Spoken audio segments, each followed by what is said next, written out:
জাকিয়া মুনের সেই বিলাসবহুল গাড়ি বাজেয়াপ্ত। ১ বছর আগে জব্দ করা মডেল জাকিয়া মুনের ব্যবহৃত পোরশে ব্র্যান্ডের বিলাসবহুল গাড়িটি রাষ্ট্রের অনুকূলে বাজেয়াপ্ত করেছে কাস্টমস হাউজ। একই সাথে তাকে ১.৫ লাখ টাকা জরিমানা করা হয়েছে। সোমবার শুল্ক গোয়েন্দা ও তদন্ত অধিদপ্তরের মহাপরিচালক ডক্টর মইনুল খান বাংলাদেশ প্রতিদিনকে এ তথ্য নিশ্চিত করেছেন। এর আগে কারনেট সুবিধায় ব্রিটেন থেকে এনে অবৈধভাবে ব্যবহারের দায়ে ২০১৬ সালের ৬ জুন গুলশান-১ এর ৩৩ নম্বর রোডের পার্কিং থেকে গাড়িটি জব্দ করা হয়। ডক্টর মইনুল খান জানান, ৩ কোটি টাকার গাড়িটির ব্যবহারকারী মডেল জাকিয়া মুন সরকারের প্রায় ২ কোটি ২৭ লাখ টাকার শুল্ক ফাঁকি দেন।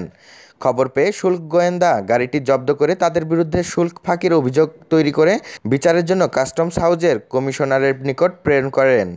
দীর্ঘ বিচারিক প্রক্রিয়া শেষে কমিশনার আজ রায় প্রকাশ করেন।